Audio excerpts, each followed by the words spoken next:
ଟିକେ ଚିନ୍ତା କରିବା କଥା। ରାତି ପ୍ରାୟ 1 କିମ୍ବା 1:30 ବେଳ ହେବ। ଚାରିଆଡ଼େ ଘନ ଅନ୍ଧାର, ଆଉ ହଠାତ୍ ନିଦ ଭାଙ୍ଗିଗଲା। ଲାଗୁଛି ଯେମିତି ନିଶ୍ୱାସ ନେଇ ହଉନି, ମାନେ ଛାତି ଉପରେ କେହି ଜଣେ ବସିଯାଇଛି। ବାପ୍ରେ, ଏହା ଶୁଣିବାକୁ ହିଁ ବହୁତ ଭୟଙ୍କର ଲାଗୁଛି। ହଁ, ଆଉ ତା ସହ ଘରସାରା କେବଳ ପୋଡ଼ା ସୋରିଷର ତୀବ୍ର ଗନ୍ଧ। ଉଠିବାକୁ ଚେଷ୍ଟା କଲେ ବି ଶରୀର ଜମା କାମ କରୁନି। ମାନେ ସ୍ଲିପ୍ ପ୍ୟାରାଲିସିସ୍ ଭଳି ଗୋଟିଏ ଅବସ୍ଥା। ଏକଦମ। ଆଉ ଠିକ୍ ସେତିକିବେଳେ ଝରକା ବାହାରୁ ଗୋଟିଏ କଳା ଛାଇ ଧୀରେ ଧୀରେ ମାଳି ଆସୁଛି। ଏହା ଶୁଣିଲେ କୌଣସି ପୁରୁଣା ଭୂତ ସିନେମାର ଦୃଶ୍ୟ ଭଳି ଲାଗୁଛି ନା? କିନ୍ତୁ ଯଦି ମୁଁ କହେ ଯେ ଏଠାରେ ଅସଲ ରାକ୍ଷସ କୌଣସି ଭୂତ ନୁହେଁ, ଆଚ୍ଛା, ତାହେଲେ ଆଉ କିଏ? ବରଂ ଏହା ମଣିଷର ମସ୍ତିଷ୍କ ଭିତରେ ଲୁଚି ରହିଥିବା ଏକ ଭୟଙ୍କର ସତ, ଯାହା ବାହାରକୁ ଆସିବା ପାଇଁ ଛଟପଟ ହେଉଛି। ଆଉ ସେଇଥିପାଇଁ ହିଁ ଏହି ବିଷୟଟି ଏତେ ଗୁରୁତ୍ୱପୂର୍ଣ୍ଣ। ଆମେ ପ୍ରାୟତଃ ଏମିତି କାହାଣୀ ଶୁଣିଲେ ତାକୁ ସିଧାସଳଖ ଅଲୌକିକ ବା ସୁପର ନ୍ୟାଚୁରାଲ ବୋଲି ଧରିନେଉ। କିନ୍ତୁ ଯଦି ଆମେ ଟିକେ ଗଭୀରକୁ ଯାଇ ଦେଖିବା, ତେବେ ବାସ୍ତବିକତା କିଛି ଅଲଗା ଥାଏ। ହଁ, ତେବେ ଆମେ ଜାଣିପାରିବା ଯେ ଗୋଟିଏ ମଣିଷର ଅକୁହା ଯନ୍ତ୍ରଣା ଆଉ ସମାଜର ନିଷ୍ଠୁରତା ମିଶିକି କିପରି ଏକ ବାସ୍ତବିକ ଦୁଃସ୍ୱପ୍ନ ତିଆରି କରିପାରେ। ଆଜିର ଏହି ଗଭୀର ଆଲୋଚନାରେ ଆମେ ଠିକ୍ ଏମିତି ଏକ ଘଟଣା ଉପରେ କଥା ହେବାକୁ ଯାଉଛୁ। ଘଟଣାଟି ହେଉଛି ଆମର ଓଡ଼ିଶାର, ବିଶେଷ କରି 1970 ଦଶକର ଭୁବନେଶ୍ୱରର। ଆଚ୍ଛା, 70 ଦଶକର କଥା। ହଁ, ସେଥିରେ ଲିପ୍ସା ନାମକ ଜଣେ ମହିଳା ନିଜ ପିଉସୀଙ୍କ ସହ ଘଟିଥିବା ଏକ ସତ୍ୟ ଘଟଣା ବଖାଣିଛନ୍ତି। ଆମେ ଆଲୋଚନା ସୁବିଧା ପାଇଁ ସେହି ପିଉସୀଙ୍କ ନାମ ଆରାଧନା ରଖିଛୁ। ସେଇଟା ଠିକ୍ ହେବ। ଆମର ଉଦ୍ଦେଶ୍ୟ କେବଳ ଗୋଟିଏ ଭୟାନକ ଗପ ଶୁଣାଇବା ନୁହେଁ। ଆମେ ବୁଝିବାକୁ ଚେଷ୍ଟା କରିବା ଯେ ସେହି ସମୟର କଲେଜ ପରିବେଶ, ରାଗିଂ ଆଉ ଏକାକିତ୍ୱ କିପରି ମଣିଷକୁ ମାନସିକ ସ୍ତରରେ ଭାଙ୍ଗିଦିଏ। ଆଉ ଏହା ମଧ୍ୟ ଦେଖିବା ଯେ ଯେତେବେଳେ ଗୋଟିଏ ଛୋଟ ପିଲା ସହ କିଛି ଘୃଣ୍ୟ ଅପରାଧ ହୁଏ ଆଉ ପରିବାର ଲୋକ ସମ୍ମାନ ଭୟରେ ତାକୁ ଲୁଚାଇ ଦିଅନ୍ତି, ତାର ପରିଣାମ କେତେ ଭୟାବହ ହୋଇପାରେ। ବିଲକୁଲ। ମସ୍ତିଷ୍କ ସେହି ଯନ୍ତ୍ରଣାକୁ କିପରି ସମ୍ଭାଳେ, ତାର ଏକ ଜୀବନ୍ତ ଉଦାହରଣ ହେଉଛି ଏହି ଘଟଣା। ତେବେ ଆସନ୍ତୁ କାହାଣୀ ଭିତରକୁ ଯିବା। ସମୟ ହେଉଛି 1976ରୁ 1979 ମସିହା। ଆରାଧନାଙ୍କ ଘର ବାରିପଦାରେ। ଆମେ ଯଦି ସେହି ସମୟର କଥା ଭାବିବା, ସେତେବେଳେ ଝିଅମାନେ ଘରୁ ବାହାରି କଲେଜରେ ପଢ଼ିବା ଏକ ବଡ଼ କଥା ଥିଲା। ହଁ, ସାଧାରଣତଃ ଦ୍ୱାଦଶ ଶ୍ରେଣୀ ସରିଲେ ବାହା କରିଦେବାର ଚଳଣି ଥିଲା। ଏକଦମ। କିନ୍ତୁ ଆରାଧନାଙ୍କ ଭାଇମାନେ ତାଙ୍କୁ ସପୋର୍ଟ କଲେ, ଆଉ ସେ ଭୁବନେଶ୍ୱର ଆସିଲେ ଇତିହାସ ଅନର୍ସ ପଢ଼ିବା ପାଇଁ। କିନ୍ତୁ ସମସ୍ୟା ଆରମ୍ଭ ହେଲା ରହିବା ଜାଗାରୁ। ମାନେ ହଷ୍ଟେଲ ମିଳିଲାନି ବୋଧେ? ହଁ, କଲେଜ ହଷ୍ଟେଲରେ ସିଟ୍ ମିଳିଲା ନାହିଁ। ବାଧ୍ୟ ହୋଇ ତାଙ୍କୁ ରସୁଲଗଡ଼ରେ ଗୋଟିଏ ଭଡ଼ା ଘରେ ବା ପିଜିରେ ରହିବାକୁ ପଡ଼ିଲା, ଆଉ 2 ଜଣ ରୁମ୍ମେଟ୍ଙ୍କ ସହ। ସେହି ରୁମ୍ମେଟ୍ମାନେ ଏତେ ବିଷାକ୍ତ ଥିଲେ ଯେ ସବୁବେଳେ ତାଙ୍କୁ ହଇରାଣ କରୁଥିଲେ। ସେହି ପରିବେଶର ଚାପକୁ ଆମକୁ ଟିକେ ବୁଝିବାକୁ ହେବ। ଆଜିକାଲି ତ କିଛି ଅସୁବିଧା ହେଲେ ପିଲାମାନେ ତୁରନ୍ତ ହ୍ୱାଟ୍ସଆପ୍ କରିଦେଉଛନ୍ତି କିମ୍ବା ଭିଡ଼ିଓ କଲ୍ କରି ଘରେ ଜଣାଉଛନ୍ତି। ହଁ, ଯୋଗାଯୋଗ ବହୁତ ସହଜ ଏବେ। କିନ୍ତୁ 70 ଦଶକରେ ଗୋଟିଏ ଝିଅ ଘରଠାରୁ ଏତେ ଦୂରରେ ଅଛି, ସେ କାହାକୁ କିଛି କହିପାରିବ ନାହିଁ। ଏକମାତ୍ର ଭରସା ହେଉଛି ବାରିପଦାରେ ଥିବା ତାଙ୍କ ବଡ଼ବାପାଙ୍କ ଘରର ଲ୍ୟାଣ୍ଡଲାଇନ୍ ଫୋନ୍। ଆଉ ସେଥିପାଇଁ ବି ତାଙ୍କୁ କେଉଁ ପିସିଓକୁ ଯାଇ ଟ୍ରଙ୍କ କଲ୍ ବୁକ୍ କରିବାକୁ ପଡ଼ୁଥିବା ଘଣ୍ଟା ଘଣ୍ଟା ଧରି। ବିଲକୁଲ। ଏମିତି ସ୍ଥିତିରେ ମଣିଷ ନିଜ ଭିତରେ ହିଁ ଗୁମୁରି ହୋଇ ରହେ। ତା ସହିତ ପରିବାରକୁ କହିବାର ଗୋଟିଏ ଭୟ ମଧ୍ୟ ଥାଏ ଯେ ଯଦି ସେ ଅସୁବିଧା କଥା କହିବେ, ତେବେ ଘର ଲୋକ ବୋଧହୁଏ କହିବେ ଯେ ପାଠପଢ଼ା ଛାଡ଼ି ଘରକୁ ଫେରିଆସ। ମାନେ ସବୁଆରୁ ବାଟ ବନ୍ଦ। ଆରାଧନାଙ୍କ ଅବସ୍ଥା ଗୋଟିଏ ପ୍ରେସର କୁକର ଭଳି ଥିଲା। ଗୋଟିଏ ପଟେ ପରିବାରର ଆଶା, ଆଉ ଅନ୍ୟପଟେ ଏହି ବିଷାକ୍ତ ରୁମ୍ମେଟ୍। ଏହା ବହୁତ କଷ୍ଟଦାୟକ। ଆଉ ଠିକ୍ ଏମିତି ଏକ ମାନସିକ ସ୍ଥିତିରେ ଥିବାବେଳେ ଆରାଧନାଙ୍କର ଭେଟ ହେଉଛି ଆମ କାହାଣୀର ଦ୍ୱିତୀୟ ମୁଖ୍ୟ ଚରିତ୍ର ମିତାଙ୍କ ସହିତ। ଆଚ୍ଛା, ମିତା, ସେ ବି କ'ଣ ସେ କଲେଜରେ ପଢ଼ୁଥିଲେ? ହଁ, ମିତାଙ୍କ ଘର ଆସାମରେ। ତାଙ୍କ ବ୍ୟକ୍ତିତ୍ୱ ଟିକେ ଅଲଗା ପ୍ରକାରର ଥିଲା। ମାନେ ସେ ସବୁବେଳେ ଗୋଟେ କଳା ରଙ୍ଗର ପୋଷାକ ପିନ୍ଧିବେ, ମୁଣ୍ଡର ଗୋଟେ କଳା ସ୍କାର୍ଫ ବାନ୍ଧିବେ। ଓହୋ, ମାନେ ସମ୍ପୂର୍ଣ୍ଣ କଳା ପୋଷାକ। ଏକଦମ। ଆଉ କ୍ଲାସରେ କାହା ସହ ପଦବୀ କଥା ହେବେ ନାହିଁ। ସବୁବେଳେ ଶେଷ ବେଞ୍ଚରେ ଏକୁଟିଆ ବସିବେ। ଆଉ ଆମ ସମାଜର ତ ଗୋଟିଏ ଲିଖିତ ନିୟମ ଅଛି ନା, ଯେ ଟିକେ ଅଲଗା ଦେଖାଯାଏ, ଲୋକେ ତାକୁ ବହୁତ ସହଜରେ ଟାର୍ଗେଟ କରନ୍ତି। ହଁ, କାରଣ ମଣିଷ ସବୁବେଳେ ସେହି ଜିନିଷକୁ ଭୟ କରେ ଯାହାକୁ ସେ ବୁଝିପାରେ ନାହିଁ କିମ୍ବା ଯାହା ଟିକେ ଅସାଧାରଣ ଲାଗେ। ଗୋଟିଏ ଝିଅର ଏମିତି ଚୁପଚାପ ରହିବାଟା କଲେଜ ପିଲାଙ୍କୁ ଅଜବ ଲାଗିଲା ନିଶ୍ଚୟ।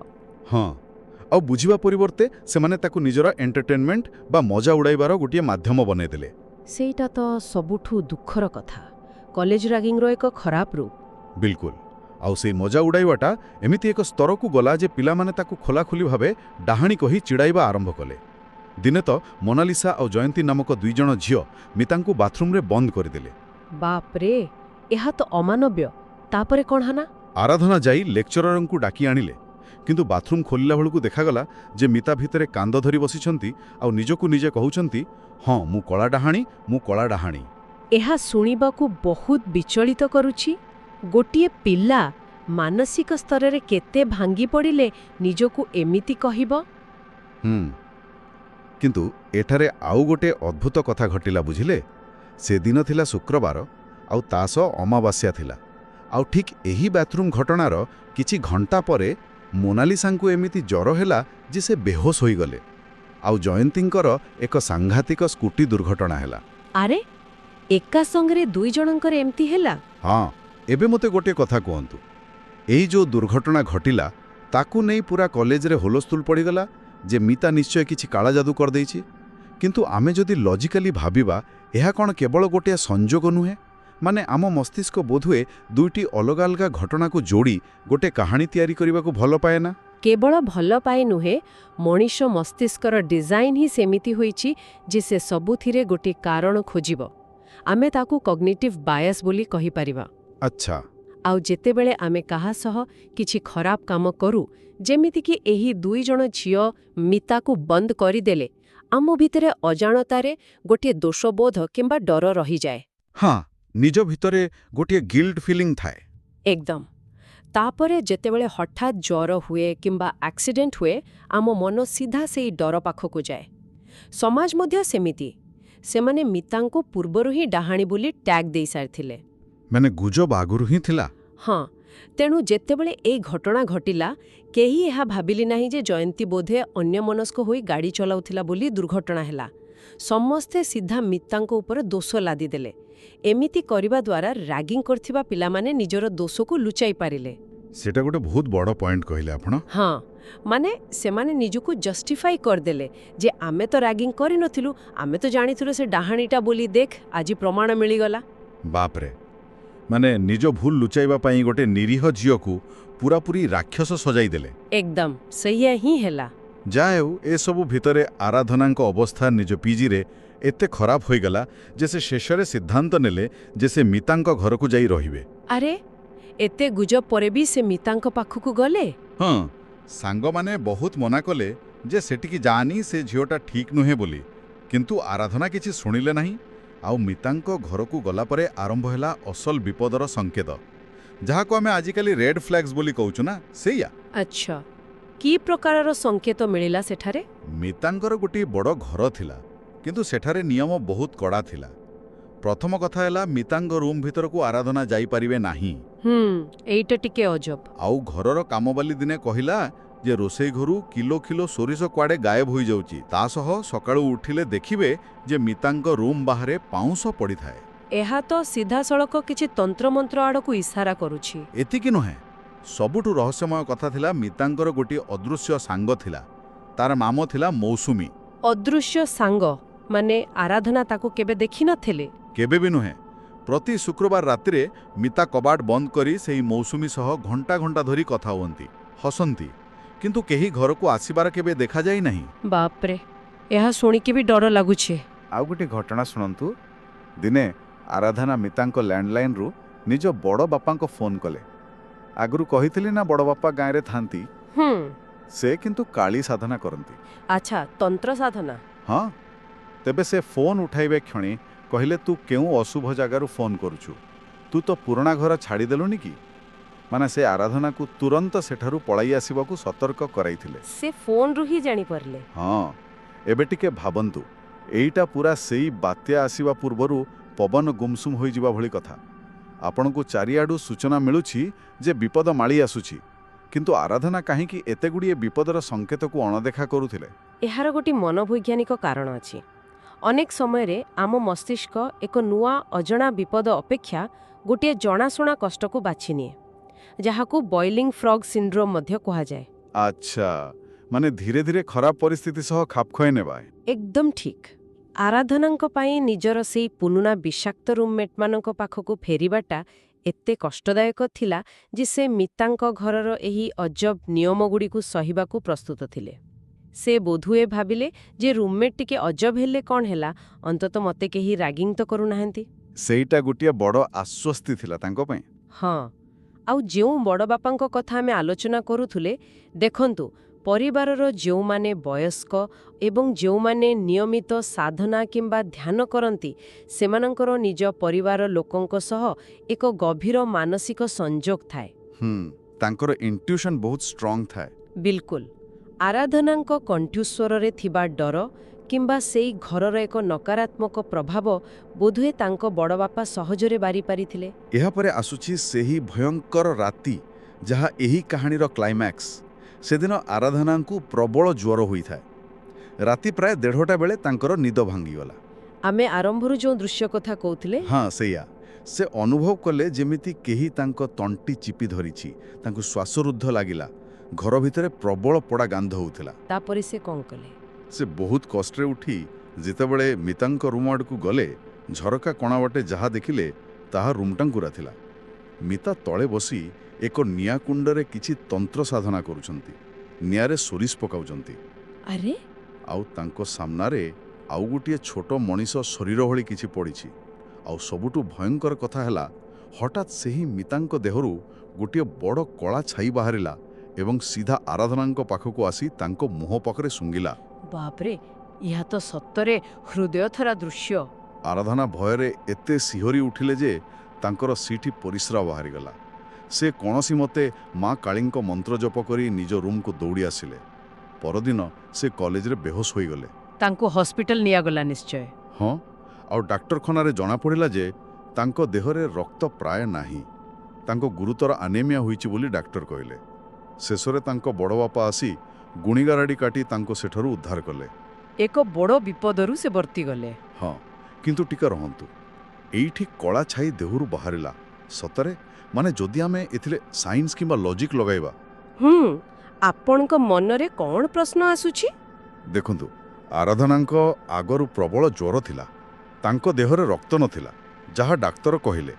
ତା ମାନେ ତାଙ୍କ ମସ୍ତିଷ୍କକୁ ଠିକ୍ ଭାବେ ଅକ୍ସିଜେନ୍ ଯାଉନଥିଲା। ଏକଦମ। ତା ଉପରେ ପୁଣି ବନ୍ଦ କୋଠରୀରେ ନିଆଁ ଆଉ ପୋଡ଼ା ସୋରିଷର ଧୂଆଁ। ଏଥିରୁ ତ କାର୍ବନ ମନୋକ୍ସାଇଡ୍ ଗ୍ୟାସ୍ ବାହାରିବ, ଯାହା ସିଧା ମଣିଷକୁ ଶ୍ୱାସରୁଦ୍ଧ କରିଦେବ। କ'ଣ ଏହା ସମ୍ଭବ ନୁହେଁ ଯେ ଅମ୍ଳଜାନ ଅଭାବରୁ ଏବଂ ପୂର୍ବରୁ ଥିବା ଭୟ ଯୋଗୁଁ ତାଙ୍କ ମସ୍ତିଷ୍କ ତାଙ୍କୁ ଏହିସବୁ ଦୃଶ୍ୟ ଦେଖାଉଥିଲା? ମାନେ ଏହା ଗୋଟିଏ ହାଲୁସିନେସନ୍ ହୋଇଥାଇପାରେ ନା? ଆପଣ ସମ୍ପୂର୍ଣ୍ଣ ସଠିକ୍ ଦିଗରେ ଚିନ୍ତା କରୁଛନ୍ତି। ଦେଖନ୍ତୁ, ଉତ୍ସରେ ଏହାକୁ ଏକ ଅଲୌକିକ ଘଟଣା ବୋଲି କୁହାଯାଇଛି। ଆରାଧନାଙ୍କୁ ବଳି ପକାଇବା ପାଇଁ ବ୍ୟବହାର କରାଯାଉଥିଲା ବୋଲି ସେମାନେ ବିଶ୍ୱାସ କଲେ। କିନ୍ତୁ ଆମେ ଯଦି ମେଡିକାଲ ଦୃଷ୍ଟିକୋଣରୁ ଦେଖିବା, ତେବେ ଏହାର ଗୋଟିଏ ବୈଜ୍ଞାନିକ କାରଣ ମିଳିବ। ହଁ, ଶାରୀରିକ ଦୁର୍ବଳତା ଏବଂ ଗଭୀର ମାନସିକ ଭୟ ଯେତେବେଳେ ଏକାଠି ହୁଅନ୍ତି, ସେତେବେଳେ ମସ୍ତିଷ୍କ ବାସ୍ତବତା ଆଉ କଳ୍ପନା ଭିତରେ ଥିବା ରେଖାକୁ ଲିଭାଇ ଦିଏ। ଆରାଧନାଙ୍କ ମନରେ ପୂର୍ବରୁ ହିଁ ମିତାଙ୍କୁ ନେଇ ଭୟ ଥିଲା। ସେହି ପାଉଁଶ ଦେଖିବା, କାମବାଲି କଥା ଶୁଣିବା, ଆଉ ତା ସହ ସେଇ ଧୂଆଁ। ବିଲକୁଲ। ଯେତେବେଳେ ରୁମ୍ ଭିତରେ ସୋରିଷ ପୋଡ଼ିବାର କାର୍ବନ ମନୋକ୍ସାଇଡ୍ ବ୍ୟାପିଲା, ତାଙ୍କର ଶ୍ୱାସରୁଦ୍ଧ ହେବା ସ୍ୱାଭାବିକ ଏବଂ ତାଙ୍କ ମସ୍ତିଷ୍କ ଅମ୍ଳଜାନ ଖୋଜୁଥିବା ବେଳେ ସେହି ଅର୍ଦ୍ଧଚେତନା ଅବସ୍ଥାରେ ସେ ଯାହାକୁ ସବୁଠୁ ବେଶୀ ଡରୁଥିଲେ, ତାରି ପ୍ରତିଛବିକୁ ସେହି କଳା ଛାଇ ରୂପରେ ଦେଖିଲେ। ମାନେ ତାଙ୍କର ଡର ହିଁ ତାଙ୍କ ଆଖି ସାମ୍ନାରେ ବାସ୍ତବ ରୂପ ନେଇଗଲା। ହଁ, ଅବଶ୍ୟ ଆମକୁ ଏହା ମଧ୍ୟ ମାନିବାକୁ ହେବ ଯେ ତନ୍ତ୍ର ସାଧନା କରୁଥିବା ଲୋକର ମାନସିକ ପ୍ରଭାବ ଏତେ ତୀବ୍ର ଥାଏ ଯେ ତାହା ଆଖପାଖ ଲୋକଙ୍କୁ ମାନସିକ ସ୍ତରରେ ବିଚଳିତ କରିଦେଇପାରେ। ତେଣୁ ବିଜ୍ଞାନ ହେଉ କି ଅଲୌକିକ, ସେଦିନ ରାତିର ଅନୁଭୂତି ଆରାଧନାଙ୍କ ପାଇଁ ସତରେ ହୃଦୟଥରା ଥିଲା। ଏକଦମ। ତାପରେ ଯାହା ଘଟିଲା ସେଇଟା ବୋଧହୁଏ ଏହି କାହାଣୀର ସବୁଠାରୁ ଦୁଃଖଦ ଅଧ୍ୟାୟ। ସେଇ ଘଟଣା ପରେ ମିତା ଅଦୃଶ୍ୟ ହୋଇଗଲେ। କଲେଜ ଆସିଲେ ନାହିଁ। କିଛି ମାସ ପରେ ଯେତେବେଳେ ଆରାଧନା ଏବଂ ତାଙ୍କ ବଡ଼ବାପା ମିତାଙ୍କ ଘରକୁ ଯାଆନ୍ତି ତାଙ୍କ ଜିନିଷ ଆଣିବାକୁ, ସେତେବେଳେ କ'ଣ ହେଲା?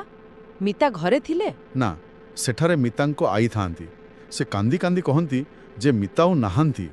ମାସକ ତଳେ ଏକ ପାଗଳାଗାରରେ ହୃଦଘାତ ବା ହାର୍ଟ ଆଟାକରେ ତାଙ୍କର ମୃତ୍ୟୁ ହୋଇଯାଇଛି। ଓହୋ, ଏହା ବହୁତ ଦୁଃଖଦାୟକ। ଗୋଟେ ଯୁବତୀଙ୍କର ହାର୍ଟ ଆଟାକ୍। କିନ୍ତୁ ଆଈ ଯେଉଁ ସତ କଥା କହିଲେ ସେଇଟା ଶୁଣିଲେ ଦେହ ଶୀତେଇ ଉଠିବ। ମିତା ପିଲାଦିନେ ସମ୍ପୂର୍ଣ୍ଣ ସ୍ୱାଭାବିକ ଥିଲେ, ବୁଝିଲେ। କିନ୍ତୁ ଯେତେବେଳେ ତାଙ୍କୁ 10 କି 11 ବର୍ଷ ବୟସ ହୋଇଥିଲା, ତାଙ୍କର ନିଜ ସମ୍ପର୍କୀୟ ଭାଇ ଆଉ ତାର ଜଣେ ସାଙ୍ଗ ମିଶି ଘର ପଛପଟେ ତାଙ୍କ ସହ ଦୁଷ୍କର୍ମ କରିଥିଲେ। ହେ ଭଗବାନ! ସେମାନେ ଭାବିଥିଲେ ମିତା ମରିଗଲେନି ବୋଲି, ତେଣୁ ସେଠାରେ ଫିଙ୍ଗି ଦେଇ ପଳାଇଥିଲେ। କିନ୍ତୁ ସବୁଠାରୁ ଆଶ୍ଚର୍ଯ୍ୟର କଥା ହେଲା, ମିତାଙ୍କ ପରିବାର ଲୋକ ସେମାନେ ସବୁ ଜାଣିଲେ, କିନ୍ତୁ ପୁଲିସ ପାଖକୁ ଗଲେ ନାହିଁ। ନିଜ ଖାନଦାନର ଇଜ୍ଜତ ଆଉ ସମ୍ମାନ ପଳାଇବ ବୋଲି ଭାବି ଡାକ୍ତରଙ୍କୁ ଲାଞ୍ଚ ଦେଇ ଘଟଣାକୁ ଚାପିଦେଲେ। ଏହା କେତେ ନିର୍ଦ୍ଦୟ! ଗୋଟିଏ ଛୋଟ ପିଲାର ଜୀବନ ନଷ୍ଟ ହୋଇଗଲା, ଆଉ ସେମାନେ ନିଜ ସମ୍ମାନ କଥା ଭାବୁଥିଲେ। ହଁ, ଏହି ଆଘାତରେ ମିତାଙ୍କ ମାନସିକ ସନ୍ତୁଳନ ସମ୍ପୂର୍ଣ୍ଣ ବିଗିଡ଼ିଗଲା। ନିଜ ଝିଅର ଚିକିତ୍ସା କରିବା ବଦଳରେ ପରିବାର ଲୋକ ତାକୁ ଆଖି ଆଡ଼ୁଆଳି କରିବା ପାଇଁ ଗୋଟିଏ ଆଶ୍ରମରେ ଛାଡ଼ିଦେଲେ। ସେଠାରେ ମିତାର ଗୋଟିଏ ମାତ୍ର ସାଙ୍ଗ ଥିଲା, ଯାହାର ନାଁ ଥିଲା କବିତା। ଆଚ୍ଛା, ଆଶ୍ରମରେ? କିନ୍ତୁ ଦୁର୍ଭାଗ୍ୟବଶତଃ କିଛି ଦିନ ପରେ ମ୍ୟାଲେରିଆରେ ସେହି କବିତାର ମଧ୍ୟ ମୃତ୍ୟୁ ହୋଇଗଲା। ମିତା ଏହାକୁ ଗ୍ରହଣ କରିପାରିଲେ ନାହିଁ। ସେ କବିତାର ଆତ୍ମାକୁ ଏକ ନୂଆ ଶରୀର ଦେବା ପାଇଁ ପାଗଳ ହୋଇଗଲେ ଏବଂ ତାପରେ ଆରମ୍ଭ କଲେ ଏହି କଳା ଯାଦୁ ଓ ତନ୍ତ୍ର ସାଧନା। ବାପରେ, ଏବେ ସବୁ କଥା ଯୋଡ଼ି ହେଉଯାଉଛି। ଆମେ ଯଦି ଟିକେ ଭାବିବା, ଆମେ ଆଜି ବି ରାସ୍ତାରେ କେହି ଏକୁଟିଆ ନିଜ ସହ କଥା ହେଉଥିଲେ କିମ୍ବା ଅଜବ ବ୍ୟବହାର କଲେ ଆମେ ଡରିଯାଉ, ତାଙ୍କୁ ଦେଖି ହସୁ, ପାଗଳ ବୋଲି ଢେଲା ମାରୁ। କିନ୍ତୁ ଆମେ କେବେ ବି ଅଟକିକି ଭାବୁନୁ ଯେ ତାଙ୍କ ସହ ଏମିତି କ'ଣ ଘଟିଥିବ ଯେ ସେ ଆଜି ଏହି ଅବସ୍ଥାରେ ଅଛନ୍ତି। ମିତାଙ୍କ କ୍ଷେତ୍ରରେ ବି ଠିକ୍ ସେୟା ହୋଇଥିଲା ନା? ନିଶ୍ଚିତ ଭାବରେ। ଯେତେବେଳେ ଗୋଟିଏ ଛୋଟ ପିଲା ଏତେ ବଡ଼ ପାଶବିକ ଅତ୍ୟାଚାରର ଶିକାର ହୁଏ, ଆଉ ତାକୁ ବଞ୍ଚାଇବା ବଦଳରେ ତାର ନିଜ ବାପା ମା ହିଁ ତା ମୁହଁ ବନ୍ଦ କରିଦିଅନ୍ତି, ସେତେବେଳେ ସେହି ପିଲାର ମସ୍ତିଷ୍କ ପାଖରେ କୌଣସି ବିକଳ୍ପ ନଥାଏ। ତା ମସ୍ତିଷ୍କ ସେହି ଭୟଙ୍କର କଷ୍ଟକୁ ସହି ନ ପାରି ନିଜକୁ ଭାଙ୍ଗିଦିଏ। ଏହାକୁ ଆମେ ବିଜ୍ଞାନ ଭାଷାରେ ଡିସୋସିଏସନ୍ ବୋଲି କହିପାରିବା। ଆଚ୍ଛା, ମାନେ ସେ ନିଜ ଭିତରେ ଆଉ ଏକ ଦୁନିଆ ତିଆରି କରିନେଲେ। ହଁ, ମିତାଙ୍କର ସେରି ଅଳା ପୋଷାକ, ତାହା କେବଳ ଗୋଟିଏ ପୋଷାକ ନଥିଲା, ତାହା ଥିଲା ତାଙ୍କର ଏକ ପ୍ରକାରର କବଚ। ଦୁନିଆର ନଜରରୁ ନିଜ ଶରୀରକୁ ଲୁଚାଇ ରଖିବାର ଏକ ମାଧ୍ୟମ। ଏହା ବହୁତ ଗଭୀର କଥା। ଆଉ ସେ ଯେଉଁ ମୌସୁମୀ ସହ ବନ୍ଦ କୋଠରୀରେ ହସି ହସି କଥା ହେଉଥିଲେ ବା କବିତାକୁ ବଞ୍ଚାଇବାକୁ ଚେଷ୍ଟା କରୁଥିଲେ, ତାହା ବାହାରର କୌଣସି ଆତ୍ମା ନଥିଲା। ତାହା ଥିଲା ମିତାଙ୍କର ନିଜ ଭିତରେ ଲୁଚି ରହିଥିବା ସେହି 10 ବର୍ଷର ନିରୀହ ଅସହାୟ ଶିଶୁଟିଏ, ଯିଏ କେବଳ ଟିକେ ସ୍ନେହ, ଟିକେ ଭଲ ପାଇବା ଖୋଜୁଥିଲା। ସମାଜ ତାଙ୍କଠାରୁ ସବୁକିଛି ଛଡ଼ାଇ ନେଇଥିଲା, ତାର ବାଲ୍ୟକାଳ, ତାର ସମ୍ମାନ, ତାର ଏକମାତ୍ର ସାଙ୍ଗ। ଏକଦମ। ତେଣୁ ସେହି ଅସହାୟତା ଭିତରେ ନିଜକୁ ଶକ୍ତିଶାଳୀ ଅନୁଭବ କରିବା ପାଇଁ ସେ ତନ୍ତ୍ର ସାଧନାର ଆଶ୍ରୟ ନେଇଥିଲେ। ଏହା ଡାହାଣୀ ବିଦ୍ୟା ନୁହେଁ, ଏହା ହେଉଛି ନିଜକୁ ବଞ୍ଚାଇ ରଖିବାର ଏକ ବିକୃତ ପ୍ରୟାସ। ମାନେ ପ୍ରକୃତ ରାକ୍ଷସ କୌଣସି ଭୂତ ନଥିଲା। ପ୍ରକୃତ ରାକ୍ଷସ ଥିଲେ ସେହି ଦୁଷ୍କର୍ମକାରୀ, ଆଉ ସେହି ସମାଜ ଓ ପରିବାର ଯିଏ ମିଥ୍ୟା ସମ୍ମାନ ଖାତିରରେ ସେହି ଅନ୍ୟାୟକୁ ଲୁଚାଇ ଦେଲା ଏବଂ ପୀଡ଼ିତାକୁ ହିଁ ପାଗଳ ସଜାଇ ଘରୁ ତଡ଼ିଦେଲା। ହଁ, ସେଇଟା ହିଁ ସବୁଠାରୁ ବଡ଼ ଟ୍ରାଜେଡି ଏହି କାହାଣୀର। ଆମେ ଏହି ଆଲୋଚନାକୁ ଗୋଟିଏ କଲେଜ କ୍ୟାମ୍ପସର ଭୂତଗପ ଭାବରେ ଆରମ୍ଭ କରିଥିଲୁ, କିନ୍ତୁ ଶେଷରେ ଏହା କେତେ କରୁଣ ହୋଇଗଲା।